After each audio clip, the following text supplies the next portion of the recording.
Mema ashafo ne adofo nyina ajo na afinso mamamo akwaba sonkokra edi aboforisu bosome ne da a etoso edionu mienu afi mpim mienu ne edionu ensian mu wei ayensama yaboabo no wo manga na mu na edi adwentatue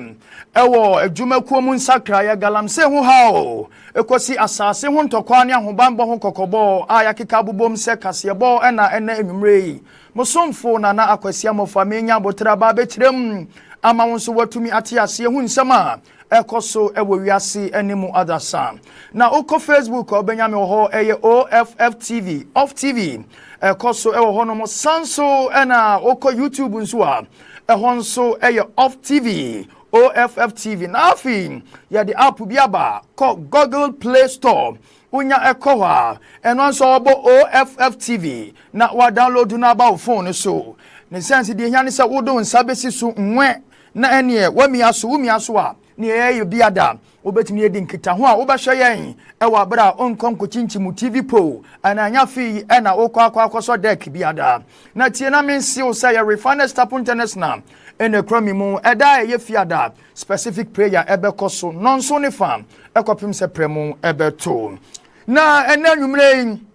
ye bobo awremu ewo National Petroleum Authority omo ekasa se ehu hia se woyemra foforo ede hwe petroleum dwumakuo no yie efri se eniema esakra entem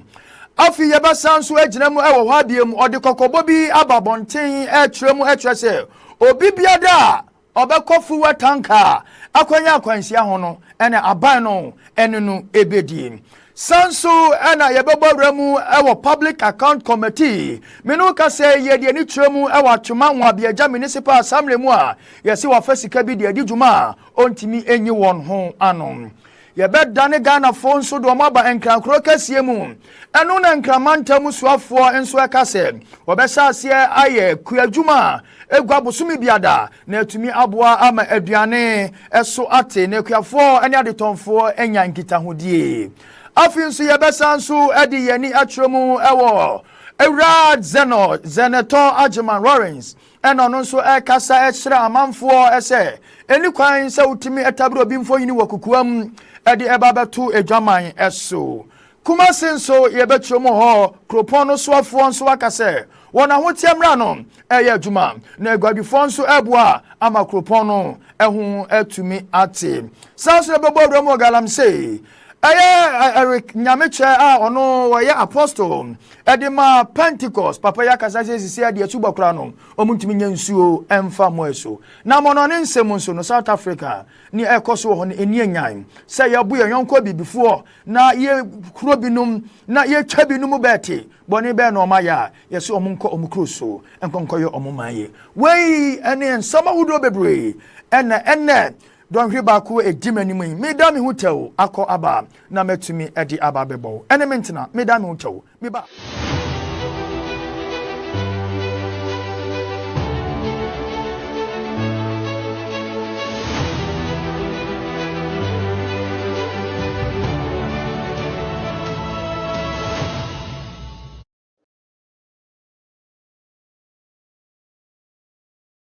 Afi nyabrena echibrena mintumi enchechre ensem mu ye emfama self TV enumre nonum enefa kasiebo na ninyina no de di kan no na mebo eremu ewo National Petroleum Authority aye chawontia efrene se NPA omoba no dani akosiblo ni frene se CEO eye Eduwezi Tamakro ena all culture parliament sa emra wadi di petroleum hu dwuma no emra na tete emra no ye dada emra na che enunti etwa se wo ye mra foforo se ne ebeye ebetumi aboa na etumi ayi wo hawo ani amane bia wo soso animu se ebefri ho no etumi ade afri ho wo kire mu se fu adwuma no asesapa nanso emra ne da so ye dada ne sentinum emo mu ntimi nyom hu twabre entumi nyaniema etwa so omoye enti wo pese wo de mra foforo eba se ne ebeya ebetumi aboa yentie ensema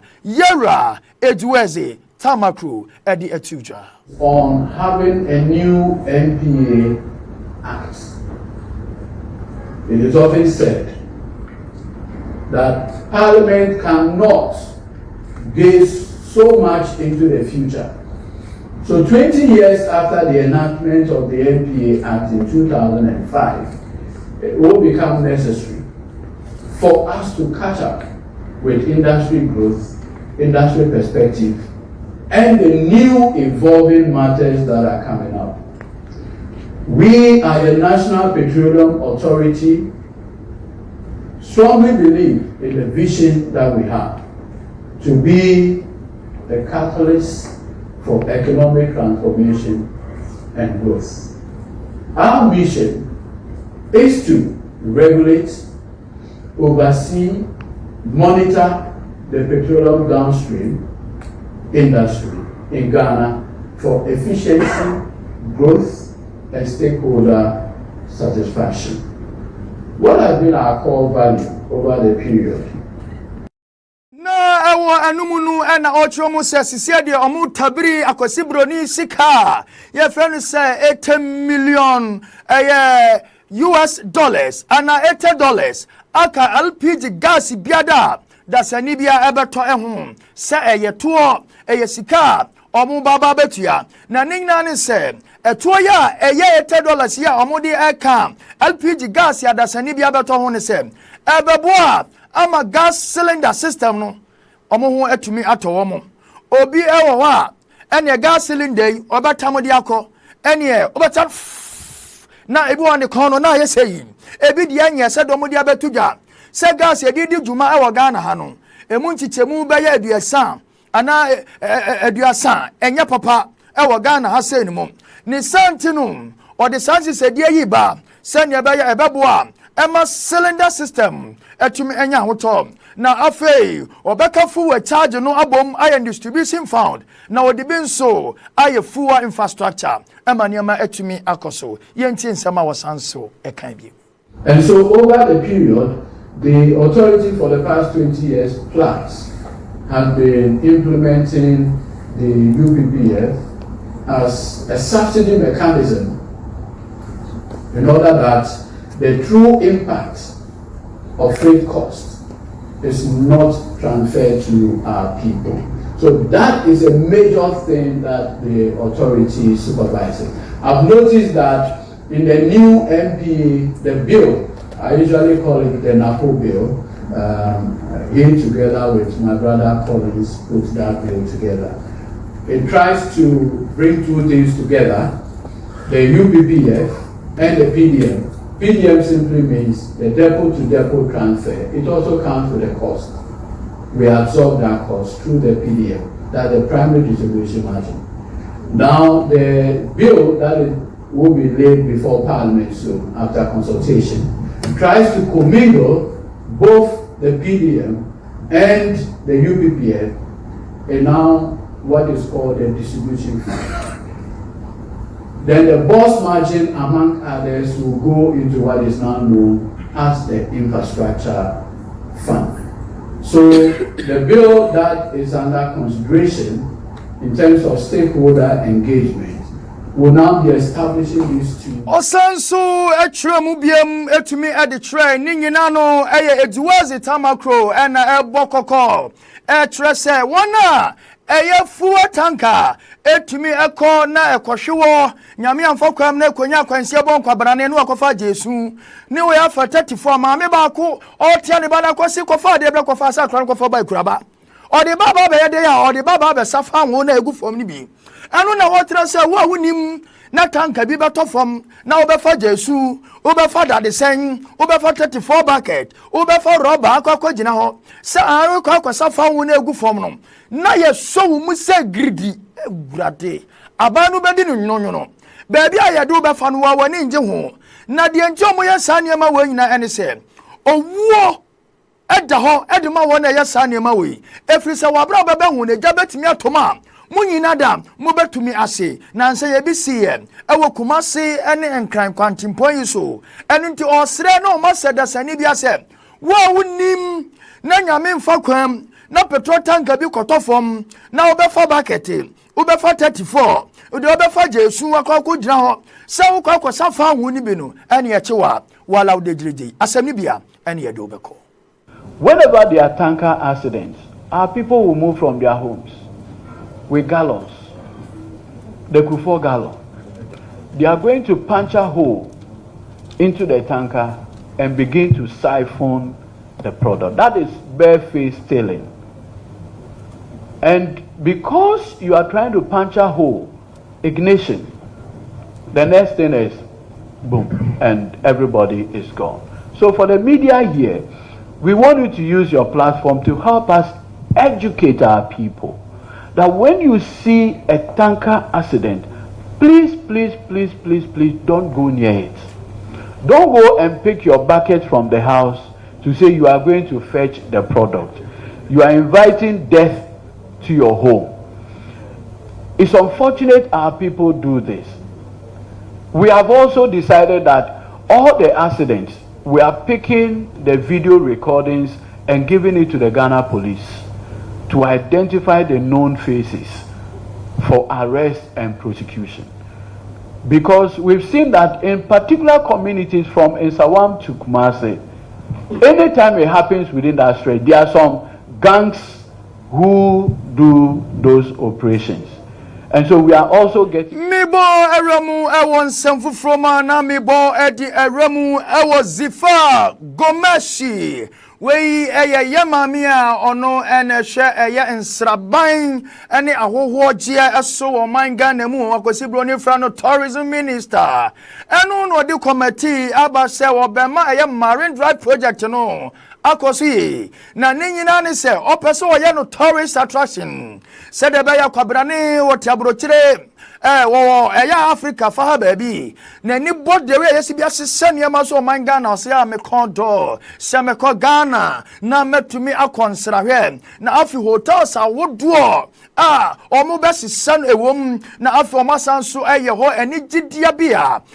entertainment center na o kire se otimi yesane ma we ya adwuma beba sika beba Ghana ebenya nkoso na yenti ensema tourism minister Zefa Gomashi Edituja. Tourism investment project is a project of the government of Ghana. It aims to transform the Accra waterfront into a world-class tourism, leisure and commercial hub. The goal is to upgrade infrastructure development facilities to attract private investments and drive economic growth along the Marine Drive corridor. For this project to succeed, an effective coordination among stakeholders is crucial. You have a crucial job to render to the nation, this beloved country of ours. First, you need to make things easier and faster to cut through the bureaucracy, get permits approved quickly, make sure everyone is working together to ensure we achieve the objectives of the project. Secondly, you are entreated to make sure everything is aligned, done within the legal framework within which this country and projects such as this one function. The project has been revived and is now progressing steadily. This renewed momentum reflects the ministry's broader efforts to boost tourism, create jobs, and transform the coastal stretch into Mitabri oman Ghana for the ni akwakopiemu ewa achuma biecha ewa asante mantamu na ninyina ne se sika bi akọ se wotimedi ya ekwan ahodo nom ewo mansiri nim ya so omokwan ye ene ekwan ka wotika mu na bogatama boza kwabla ni waso na agi misisi majonku anu ntinu sika wotumi adane de ma ye de na edi kan aya 150,000 Ghana cedi MCE just an ataso ni atoso mienu aya 200,000 Ghana cedi na wasaji aseso waje sika no wamfanya kwano ade ya wode ahwenkwan odi bi Europe to na odi bi nsu atwa nanum na no na public account committee timi ekopie mu no mo se papa ebra na ye totowa no na ye hwe ne ekoso ye di nsem bo no na odi afa ha ye di bo no na odi ato ha ye ma na ha no wami ha papa ya ni ya semen koso se mi firi so na eba na no e no mo hwehwe ma no mo si na de na edi sika de ama safa yi kwan na sika no amfa yi kwan de na ade aye afi wote ho papa yi na ehuru suwa yi ne nsam ensise so ndise de yo kwan na ebeda ne de ama no na wotumi eye ne ho ano na ye hwe wabra na ye toto na no ne ensama na ekoso e wo public account committee and omadru asantemantem. So you know, per the regulations, the PFM regulations, all expenditure or payments were supposed to have been made either through using the cross-check or through the electronic transfer. Why did you approve payments for over 400,000 Ghana cedis outside the giving system? Oh no. You actually paid in cash. You paid filling stations in cash. You paid companies for work done in cash. Any explanation for that? Please, Honorable Chair. At that point, there was some pressure on us. We were to do some roads in the municipality, and the filling stations that were supposed to supply us with fuel were having issues with us, saying they don't trust assembly checks because we were owing them, and we've given them some checks which actually didn't go through. So they were insisting they won't supply us unless we deal with them on cash basis. And due to the exigencies of the time, actually we have to go that direction. Your answer or your explanation is not acceptable because you are not to work. You are working within regulations, within law. And so if you want to make payment and the person says, I won't accept your check, you find an alternative. You go to another entity that will accept the check or that will accept payment via the electronic transfer. You cannot, make cash payments and appear before this committee with the excuse that there was pressure on you. My other concern is the dates that these payments were made. Some 31st December 2024, elections were conducted, was a period of transition. Will I be right to say that you and your men at the time just took advantage of the transition period to hurriedly make some of these payments? Please, Honorable Chair, it was the pressure on the Assembly to do some of these roads after elections from October. Actually, some of the works were done, but were not paid. So we have to manage and pay them off. Coordinating Director, yes, you made a remark here, and I think it's damning. Why do you think a whole district assembly, are you municipal or a whole? Mi boromu ewa nsemfu froma na me de Ghana for ekwa kopiemu ewa Isaac Andrews Tando. Ono ena etumi ekasa etre ya mining company. Ningna no eye mumra menu kasei omu abutuo no mumfa mra no emfa enya juma. Ningna no eye hoban bom mra. Etwase wona eye forma gudie. Otu forma gudie wodi hu juma. Etumi edi so no omoye no omosida bi omontise odogo bi enu abe. Na mo omankasa de omope ebeye ne omope. Na no no mukyere mu se when am so many nipa bi mu wuwu enkro sei afi investors enso dwane na edwane efiri se wo bekomu no na kwabrane watu forma gudie na wajam na to ho ebi kura suku dan ya chi suku park ya chi miami kurom omodidi ho nyina da uboba na akoto amenam kodon akura so koyibo no no atom na wawu afi bi nipa wu ukobo ase a esisi wo ho da bia enu na wotre se mra na momfa ni dwuma enu ka ho bi ena sane ma wa nyina ekoso enu ntini wo sre se wo bibia da wamfa mra na nya dwuma no yemfa banka bangu ni sai na mra no eni ni yentie ensema Isaac Andrews Tando etumi edi atuja. A single catastrophic event, a tailing spill, a fatal collapse, or a child labor scandal can wipe out decades of shareholder value in less than 48 hours. So when a mine suffers repeated incidents, multiple things can happen immediately. insurance raise their premium or withdraw coverage, and investors begin to talk or ask difficult questions around the boardroom table. At worst, the mine can be shut down and then impact livelihood and economies. A mine that cuts corners on safety is a mine that is building a mountain of liability, and no investor wants that. If your partner operates unsafely, you are responsible. If your contractor ignores environmental protocols, your permit is at risk. We have seen too many cases where a principal company claims ignorance whilst a subcontractor cuts corners. The excuse no longer holds. The Minerals Commission holds the license holder accountable for every actor on their concession. This is our position. Maintain. Mitabri o mangana fo timidieni ababe piemu ewan krankro kese yimu a ninyina no eye oswafo no na hwe enkrankro nyina so ani diane Linda obenewa akwele okro ana okasa se obesasie aye busumi biada ekuafo gua edi free eye oforisi obusumeni da tosu edionu enan na kire se yawada ye edi yanim ya woso wo beton inhaban ayoyonum a wudi a ubenya pomuden ani hababinum aka afi obeton nuane fomo nuane ankasa banchi de ye emono no bode ani ne ye twa no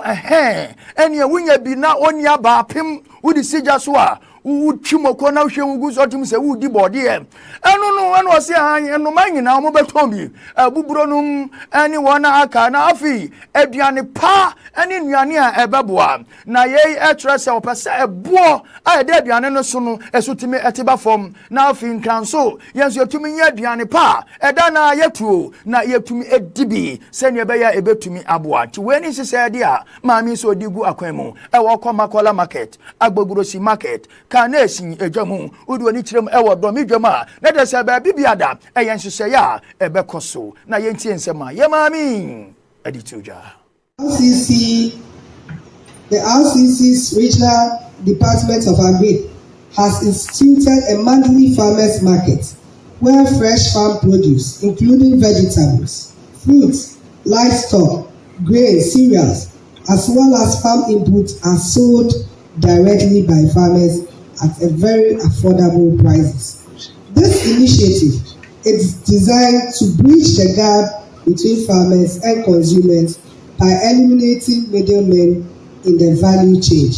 It is expected to ensure that the farmers receive their value for their produce while also producing post-harvest losses through timely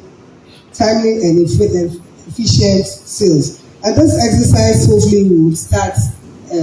next week, right, Chief Director? Friday. All right, so Friday. So how is it going to? I believe when I finish, you brief members on how it's going to, because I also want to buy some of the goods for my family. I therefore wish to invite you all to actively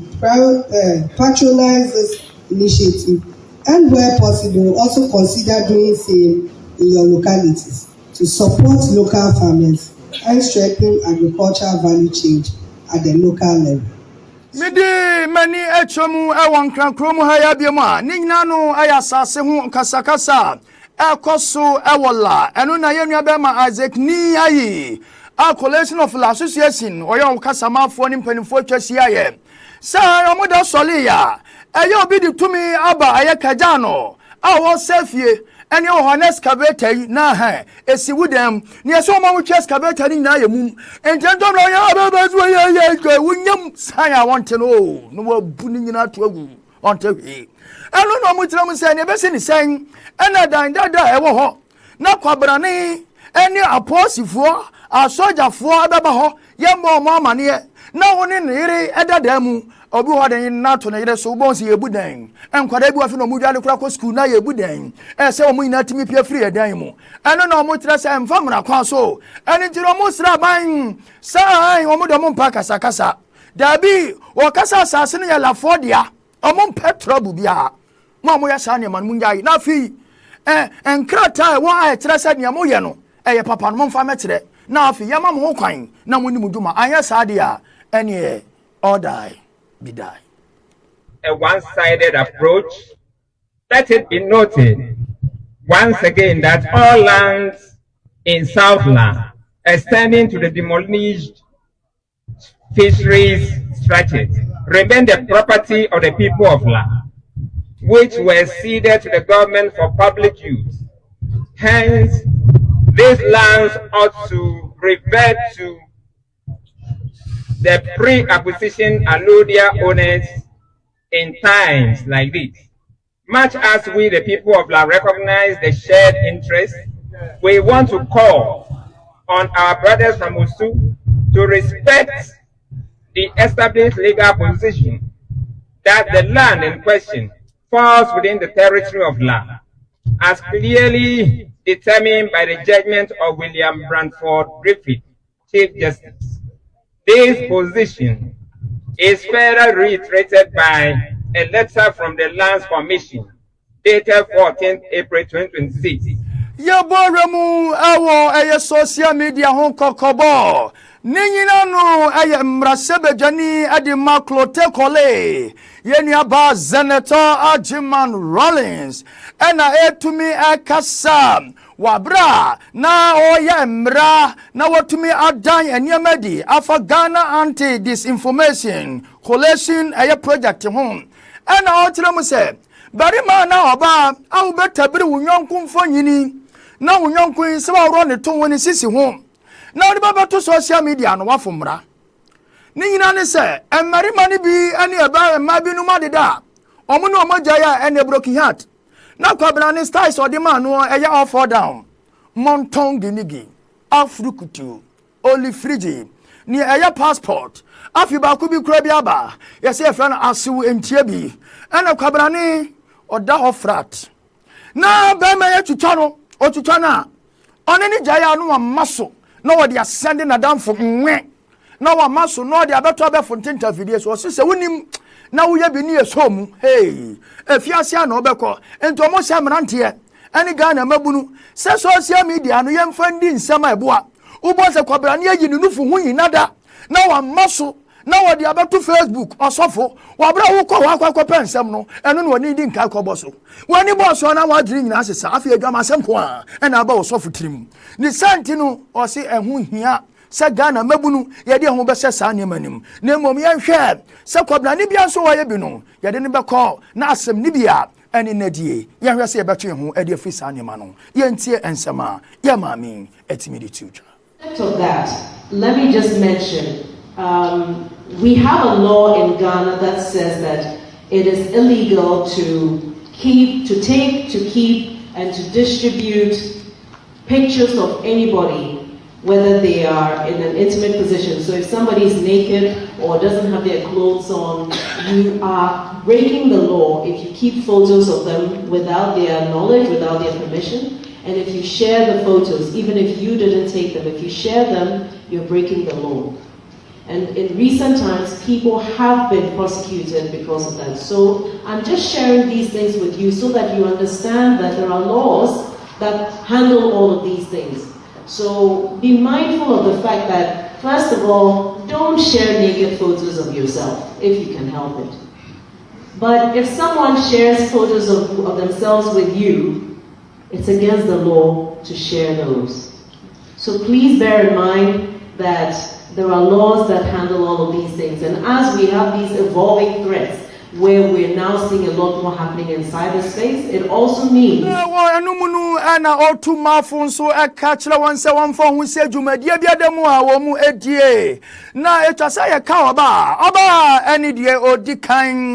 Oba ena wotetena wode ne yade a eyeye na manso mu ode awurade nyankopon omo ho akono esen enchenam enu na maami etre se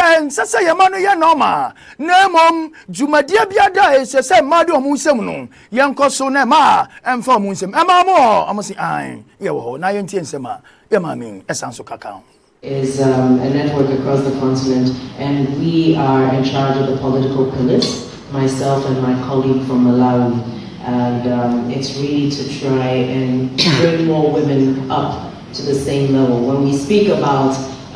women's participation, and we can't go beyond the rhetoric, we're not going to achieve anything. And if all we keep saying is the first woman in this and the first woman in that, and it's still a novelty, it means we haven't achieved our objective. And so we must get to a point where it's not a big deal to say you are the first. Me tabri omangana for to me the ani akako piemu ewa asante mantamua na nyina no eye mayor a Kumasi ni din ede Richard Ofori Ajman Bodi ana aka se emra fufura omo asese ede abasa kwabrani a wonim na ubetu enwura ede egu abonten so ena onom pia water wie etwa ai wonom drink bi wie na o etwa no de ato kwabrani to me jani nine ne egu roba mu enso tobo so wo ni say ekosa ne dem etong ubon se gatai mu kan kwase bi aja nan ena obi nsu hia eno na wo tiram so mo sisa mra se wo wonim na wo kajetia Kumasi baby biada eye PZT edumu Prempeh the 2nd Street Pampa so Bantama Ashtown Crofrom Fasafo na wonim na ude ngura bato form na ye beche no cash ene Kumasi High Court ehona akwa yu hu ano enumu ena o kire se omaboa masese traders dadifo no o omunya basa omama kronu asase eye kronkron efise mlani mu ayeden enti obesere so omontonkoso na afi enwuma pa omoye no omuntumi enye. About 2 weeks ago, I engaged the media on what we are doing to manage the sanitation situation in the city, especially within the central business district. Since then, we have been doing a lot of 1,000 campaigns. So I came out to see how the people are patronizing the dustbins that we have deployed. Let me say that with what I saw the past week and today, there's been a lot of improvement, at least going well. I've not seen these that we have piled up somewhere. I see that to a very large extent, in spite of the fact that there are a lot of pockets on the pavement, we don't find a lot of filth by the roadside, which means that most of the interventions that we put in place are yielding results. I'm going to continue to monitor its implementation to make sure that it meets the targets that I expect to achieve. So far, there is good. Just that they have decided that I'm not going to allow any second-hand seller to be anywhere close to the zoo area and the entrance to the center. As you can see, this whole track are left over worn-out shoes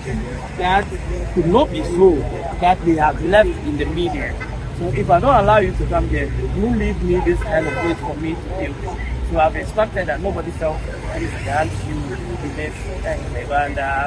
from here, I'm going to drive to the bank basket to see how that place is going. I'll go to bank basket to make sure that what we set to achieve well. But so far, I think I like what I'm seeing. It is not convenient for us to have people selling on the pavement, but because of the many construction of marketplaces that are going on in the city, they have all had to come. We are trying to accommodate them. We are human beings, you know, we govern people. And so sometimes when we have to overlook certain things for them to survive, we would overlook for them to make. So ejinamu ewa santimantamu wabiema ninginano eye jadifuo ahimanum nomotimi asinkonya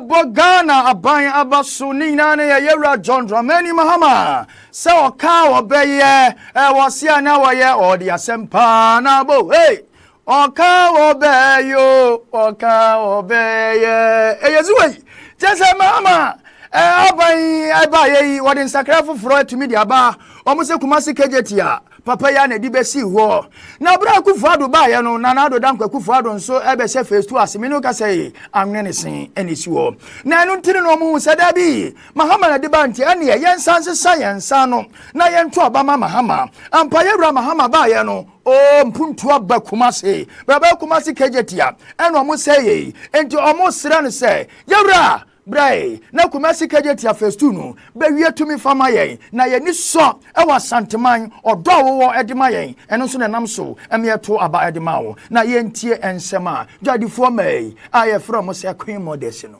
omutimi de tujo ya de nyina do mama president ya danasi bebre ya kwaso ahira no ye ne kese one ne yire bisanyame afọ omo so aboa santeman bebre o ma boa santema papa efa adwadifo ma ye de ani to no ma bebre so eya aban ya otwa emo no enso amoa yen tie ne atena se usa da bi e wo se asesa yensa na santeman nyina eya adwen ba ko sesa yensa papa ye wura do ma san bai wo ba yen ye hu sa mpa ka je tia wo na besi ma yen ka je tia wo si wie na ba foforo ba yen so bai wa be che se do no wo pe no wo ma ye de wo mdada kwa bebre anya bi wo mo chense de wo mo pe phase 2 wo mo ko ahomfie nwatwini wo mo ntimi anya ho hwe amadwadifo ma enhuru aban dada etwam no so mfaso dwadifo ma ye mo bo papa do ma bo sha wo hye ye no won feli yen sa won si phase 2 no ma yen na so on si phase 2 ma ka phase 1 a won si ye ka je ti won si ma yen e ma fa pressure bi ato ye wura do ma so kwan bi aso mo ma na botre ni ya mo mpa pam ye papa no na na ni so ade hunu awo wo ma santema no wato no bo asa hye ne kama na abam so betimi aye eti dwadifo ma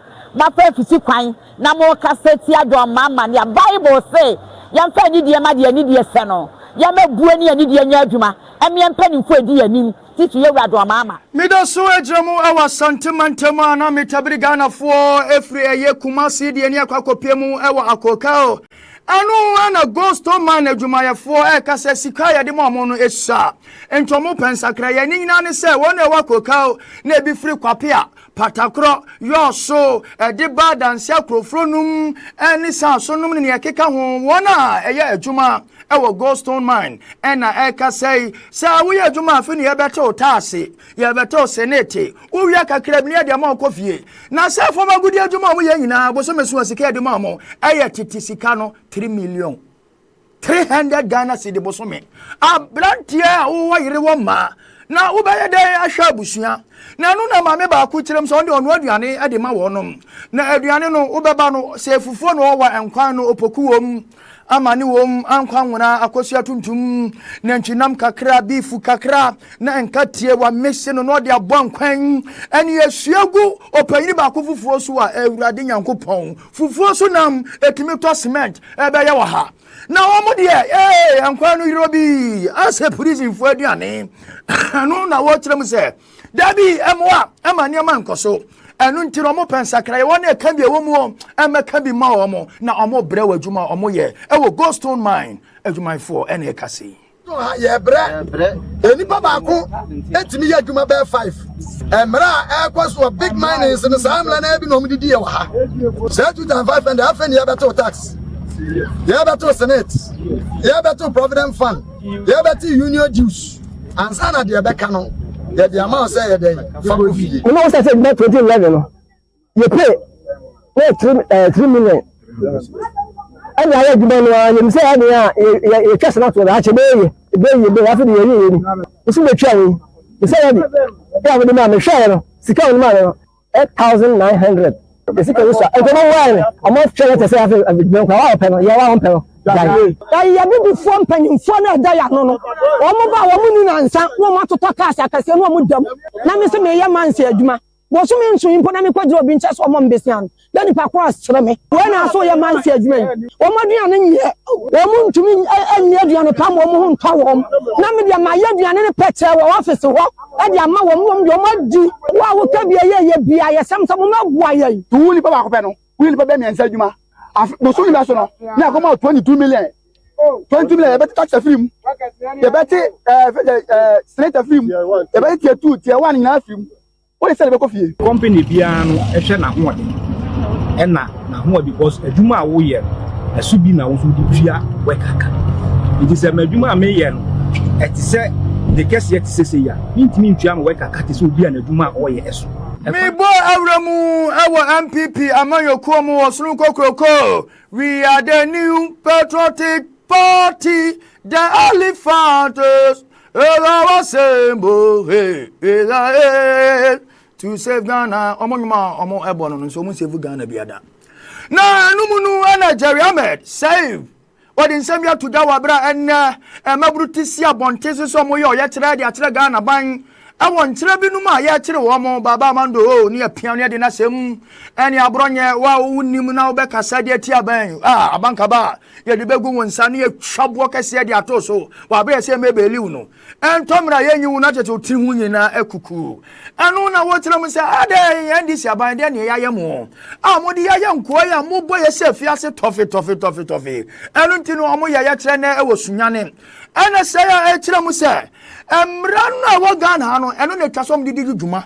Na etumi eboa se de be ye niam abekoso. Na MPP aban eba ye no sanka eniama ndisifo ye na nkomudi akira nkabase ntele nkodem kasami jamfi koda susem ndisifo bi no maka GH ko sem no makeka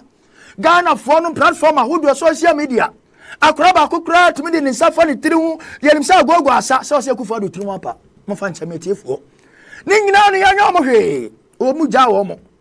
every say abaya no wo so no wo do anytima e de ma Ghana fo na ebeba ne sen ana yewrado mahama waba ana wo se abo se intrumu waba na oba da be ma ne be ma de wo ba be se emra no wo be san wan sana kwabrane ya tabiri eye omu colors na ye de asaw na ya penti wani hu mahama wa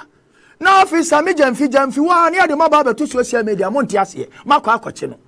na we ye simu san ene etumi ya sa na ma we ene ntine na de mo no mo ye no omo ye de akere Ghana ban se ayeye mo family no nya adwuma na afi aye acheche no enya bra betumi aboa ye ntie ensema Jerry Ahmed Said etumi attitude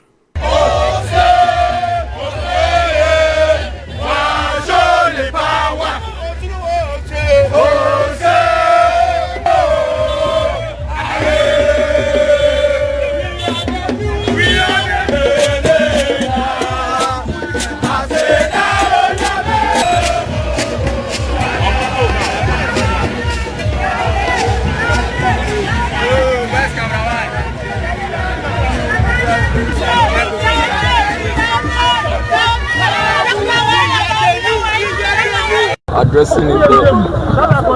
was basically about addressing the issues of several breaches by this regime. First of all, we have seen that they do not care about the basic fundamental human rights of our party people. There is no freedom of expression, no freedom of speech. Even association is a problem. And we think that this is the time to call on the president to understand that there is a constitution governing this land. And so they need to stop the unwarranted arrest of our people. I just gave a list of about 7 that comes to mind. Fanti Comedy was arrested, Abronye BC was arrested, Kofi Nkansa was arrested, Baba Amando has been arrested before, Sir Obama Pokwasi was arrested, on and on and on. Adenta Kumi was arrested. Why? So that people should not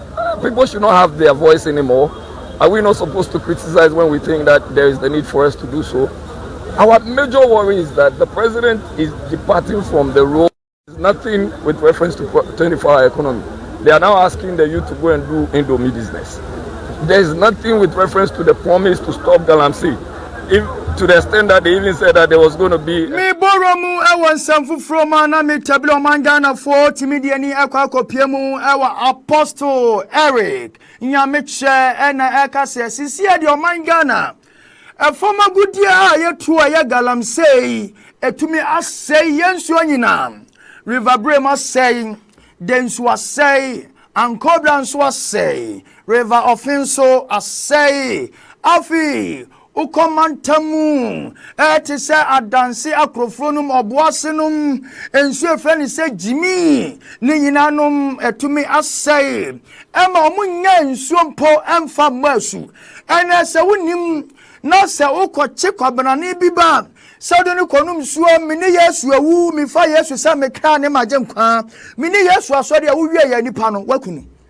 eni obi kona nu ma eye poison udi ni wura nsuo ni ma bitimi wura ne yam said ye sa no eno so ye poison afi udi na nu nsuo ni mu no wa wugina mu no me say eno so ye poison eno na o kire mu kire se sisi ade ti se swimming pool sadia kuma se ye bo meso swimming pool mu ye di minu mu ade ti mfia da na da swimming pool no ebi ma ro moto mo ma ne mema na omugum na we be de ne Nyankopon atie o mpai bo eno na o kire se enam galam se nsu a asa o man Ghana yensu antinu menu ka sei asu bokura no enwa ye den se betumi abo enipa asu amana tumi ayeye na sisi ade omo de ade be fa ne se eye plastic pools swimming pool ena ye di bo asu enu ntino Ghana sisi ade enye environmental degradation and Galamsey menace. The extensive pollution of water bodies due to illegal mining has hampered traditional water baptism in some mining communities, necessitating a shift to synthetic rubber pools in several districts to carry out the ordinance. Retention of souls. While we give glory to God for the multiple of souls won, a critical challenge, unfavorable rainfall patterns, and the deterioration of cocoa farms have disestablished the livelihood of members who depend on agriculture and farming. These unpredicted environmental conditions, along with the seasonal migration of fisher folks, continue to impact the steady financial growth and stability of affected local assemblies. Human capital constraints and literacy gap. High rate of illiteracy among some members and officers remain a barrier to the effective implementation of Vision 2028. This challenge is reportedly evident in the Bible study and home cell meetings, where there is insufficient pool of teachers to manage the manual and ensure effective discipleship. Leadership overburdening and commitment challenge. In many local assemblies, a few dedicated individuals are often saddled with multiple roles, leading to operational inefficiency and burnout. This overload makes the full implementation of the corporate mandate and Vision 2020. Mibora and Samnimu Ebiamu, our Ghana Yansama Echatuanimu, Namiboramu, our Santimantamu, Ninano, Aya Asantene. Otumfo 32 hour tosumi mi bomi dia mi boni dia na mamamu muase nana apiao ote kokoso afi nana wodi sika na afi sika eye na adwaso a wotena so ai ono ena de tokotia na wohunu anafo nani ehunu ba bibiada otumfo nyansabo akwa Ghana oyase nyina de masumje na afi nyansa 40 wohene Solomon yenya no ewo ya penso nana kasai ena wotre ne nsemu ade fahim funsama ekoso ewo sampa ena otre eye regional minister, interior minister, afi local government and chieftaincy minister and a regional police commander say emre yeninka so na amanyo sam to me it is ice cream ye de ma wa bele na asase ne nane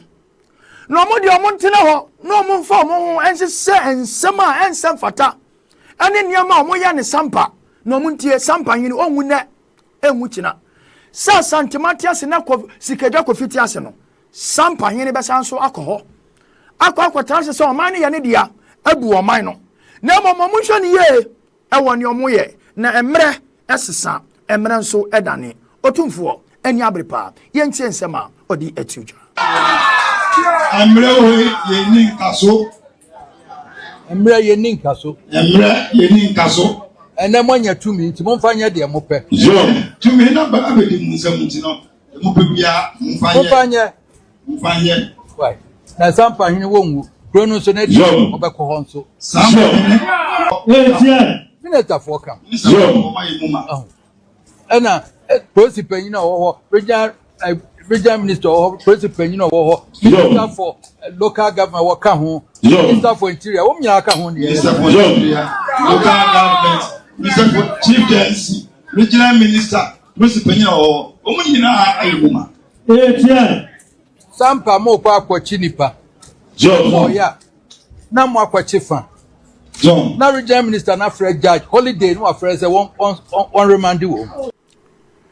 Medigana for ewemu ewa amanone ensemu a na ni nyina no ayentonsa so a ekoso ewa South Africa ekwa fra sa Durban emu ebi fra ni Durban ebi fra no Durban na ni nyina ne se ane se wo ye Ghana ni ufri Zambia ufri eye Nigeria ana ufri Morocco Ivory Coast Sudan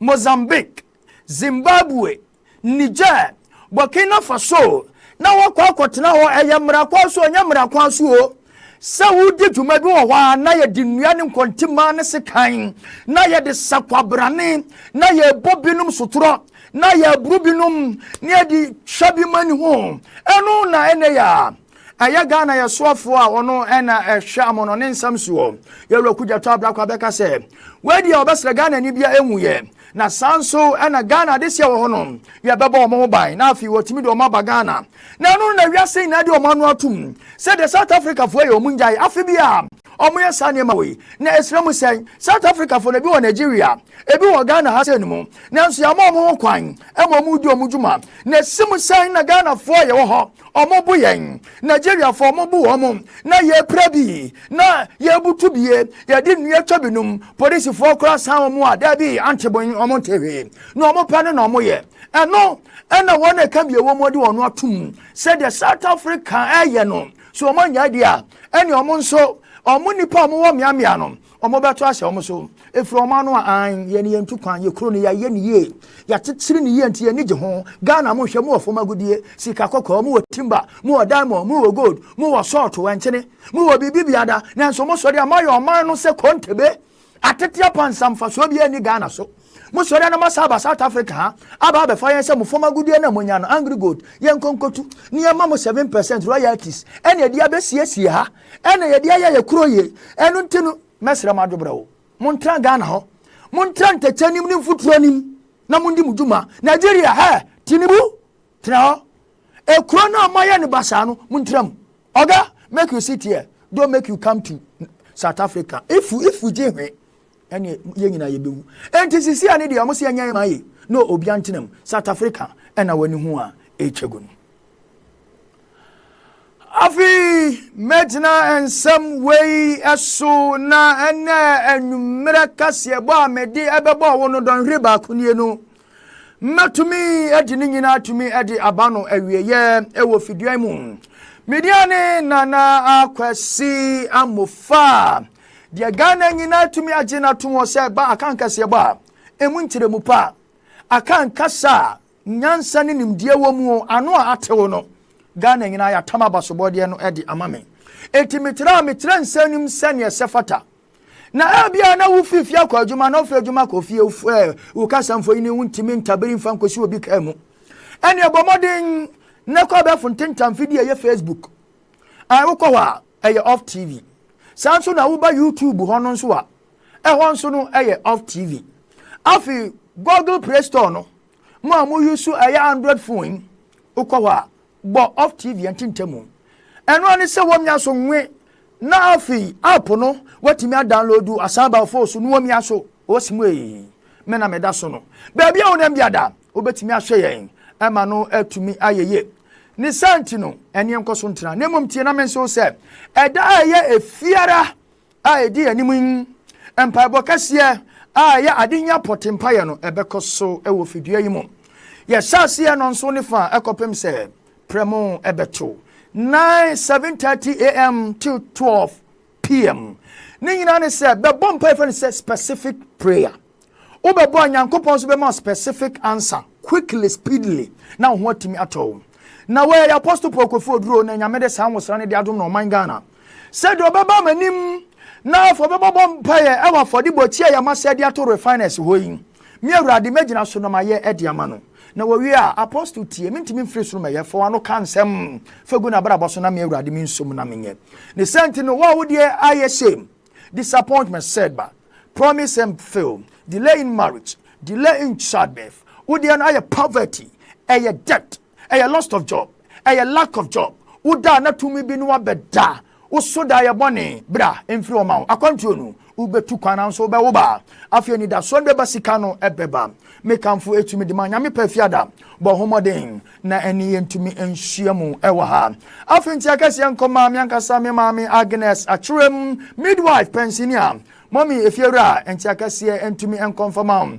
afi auntie Abigail Tahiru wonso mechiao enti akase enso entumi enko emfa emam afi Janet Adu Janet oho Janet nyame nshura no onyo kase afi ohani amane bia wonemu no ewrade nyumfirim na ombo ho ban emfiri ohawo ni amane mu sanso enanti akase enko enfama me Felicia sewa o afijase woni Esther anti akase enko entumi enfama mo afi mechia dasani biada awumie Joyce Nkrumah Mofa I love you so much kuya PSA wonso mechia o aha na brebe ma me kwan na me de ensem ni media na kwasi am fanya me powder search na ye be sanso asia me mahwefo nyina mo ni hwe a enwumre pa